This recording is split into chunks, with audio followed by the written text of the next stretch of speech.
tentu kita akan bicara, saya lebih cinta orang tua saya, lebih cinta istri saya, anak saya. Itu menandakan iman kita belum sempurna.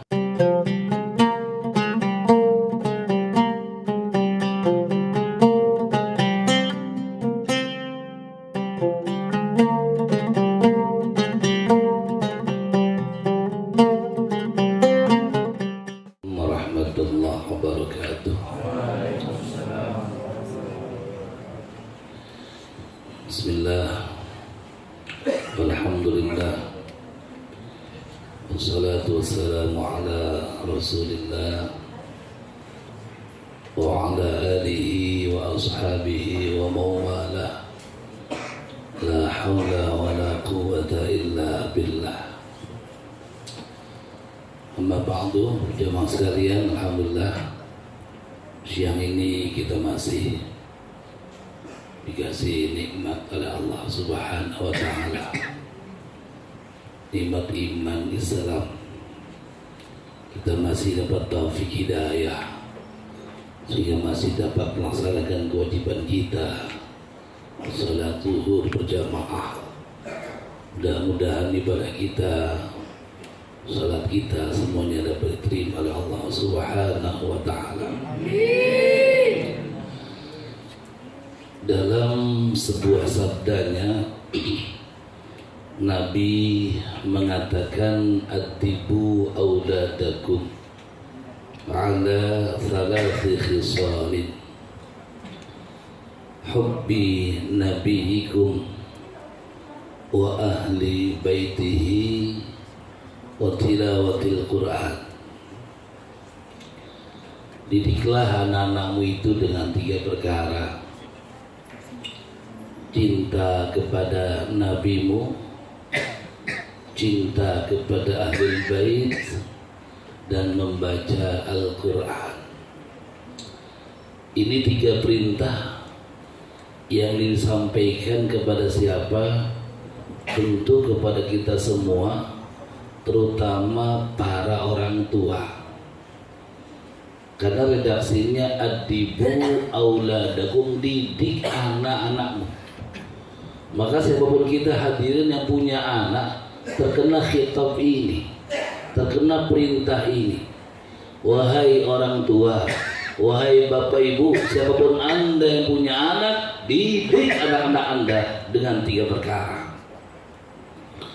Yang pertama, apa kata Nabi? Hubbi nabikum, ajarin, didik tuh anak anda biar cinta kepada Nabi, cinta kepada Rasul. Ini penting hadirin. Tanamkan rasa cinta kepada Nabi kepada anak kita sejak dini, sejak kecil, SD, TK sudah dikenalkan. Ini sanawiyah nih, cinta Nabi ya, harus cinta kepada Nabi, mulai dini kenalkan. Ini perintah Nabi kepada orang tua, siapapun yang punya anak, didik anak-anak kamu agar cinta kepada Nabi. Masalahnya hadirin, nggak mungkin orang tua bisa menanamkan rasa cinta anak kepada Nabi kalau orang tuanya sendiri nggak ada cinta kepada Nabi di hatinya. Ini problem besar kita itu sekarang. Bagaimana orang tua bisa menularkan rasa cintanya kepada Nabi kalau di hatinya sendiri cintanya kepada Nabi kosong, tidak ada sama sekali. Maka hadirin, yang pertama tentu tugas kita bersama, ayo sama-sama kita tumbuhkan mahabbah, rasa cinta kita kepada Nabi. Dalam hadis lain Nabi mengatakan, la yu'minu ahadukum hatta akuna habba ilaihi min walidihi wa waladihi wan nasi ajma'in. Tidak beriman salah seorang di antara kamu sehingga aku lebih dicintai dibandingkan orang tuanya, anak-anaknya, dan seluruh manusia. Hadirin, kita lihat dari sini redaksinya la yu'minuhu ridu, tidak beriman. Ini kan kalau kita artiin apa adanya, kalau nggak iman berarti apa? Kafir ya?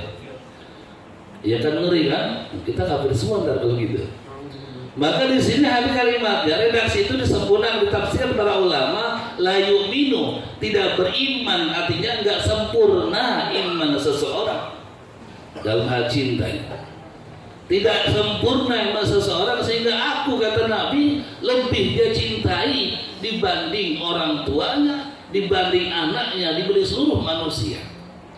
Pertanyaannya, bisa nggak kita semacam itu? Mari kita tanya di hati kita masing-masing hadirin, lebih cinta mana kita kepada Nabi atau kepada orang tua kita? Lebih cinta mana kita kepada Nabi atau kepada istri kita, kepada anak kita? Lebih cinta mana? Ayo, tentu kita akan bicara, saya lebih cinta orang tua saya, lebih cinta istri saya, anak saya. Itu menandakan iman kita belum sempurna. Kita jangan sempurna imannya manakala cinta kita kepada Nabi pada posisi lebih tinggi dibanding manusia lainnya, apakah orang tua kita, istri, anak, dan manusia lainnya. Baru sempurna iman kita. Artinya ancaman la yu'minu tidak masuk ke hati kita, ke dalam diri kita, kalau kita bisa mendapatkan cinta kita kepada Nabi dan cinta pada manusia lainnya.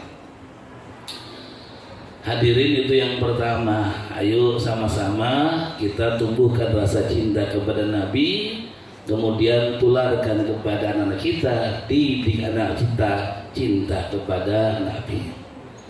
Yang kedua apa? Wa ahli baitihi, ajarin tuan anak anda, didik anak-anakmu cinta kepada ahlul bait, keluarga Nabi. Ini perintah Nabi. Ya, para habaib, kita diperintah mencintai beliau-beliau. Ada teksnya, ada nasnya. Memang diperintahkan begitu. Wa hubbi ahli baiti, didik anakmu cinta kepada ahli bait Nabi. Dan itu ada dua hal, dua perkara, dua pusaka yang ditinggalkan, yang infak keluarga Nabi itu. Ya memang harus kita mencintai keluarga Nabi. Jadi pentingnya sanad, pentingnya silsilah hadirin. Biar bagaimanapun siapapun kita nggak bisa lepas keturunan kita siapa. Maka ketika Nabi punya keturunan, ya tetap harus kita hormati, kita cintai mereka. Itu perintah Nabi. Yang terakhir kata Nabi apa? Wa tilawatil Quran, didik anak-anakmu membaca Al-Quran. Ajarin biar pada baca Quran. Ini penting hadirin, bahwa kita bersyukur alhamdulillah yang namanya lembaga pendidikan, terutama Al-Quran begitu menjamur di Indonesia. TPA di mana-mana, TPQ di mana-mana. Tapi yang perlu jadi perhatian kita adalah bahwa ketika selesai dari TPA, TPQ, berhenti mereka baca Quran. Ini masalah kita. Coba lihat ketika wisuda TPA, wisuda TK, wisuda TPQ, itu seakan-akan sudah ahli Quran dan di wisuda, ya kan, belajar Quran. Ini luar biasa. Padahal baca Quran itu tidak berhenti ketika anak-anak saja. Selesai itu kan belajar Quran sampai mati, Quran harus dibaca. Makanya buat kita semua, para siswa, para santri, ya MTS, SMA, ya PIS, ayo terus belajar Quran, jangan pernah berhenti belajar Al-Quran. Iqra'ul Quran fa innahu ya'ti yaumal qiyamati syafi'an li ashabi. Baca Quran kata Nabi, besok dia akan menjadi penolongmu di hari kiamat. Ketika kita baca Quran, hadir alif lam mim kata Nabi, bukan satu pahala yang kau dapatkan, tapi alif satu pahala, lam satu pahala, mim satu pahala. Itu luar biasa Quran hadirin. Makanya ketika kita memahami semacam ini, harusnya semangat membaca Quran, dan itu yang diperintahkan. Ayo semangat baca Quran. Jadikan kebiasaan kita. Setiap hari jangan pernah lepas membaca Al-Quran. Habis subuh ya baca Quran. Nggak bisa pada subuh ba'da zuhur, nggak bisa pada subuh ba'da asar, nggak bisa pada asar ba'da maghrib, nggak bisa pada setengah malam, pokoknya nggak bisa 2 hari. Jangan pernah kosong mata kita dari melihat Al-Quran, membaca Al-Quran. Hadirin, ketika Quran kita baca, dia akan memancarkan cahaya di hati kita. Cahaya yang penting kita dapatkan.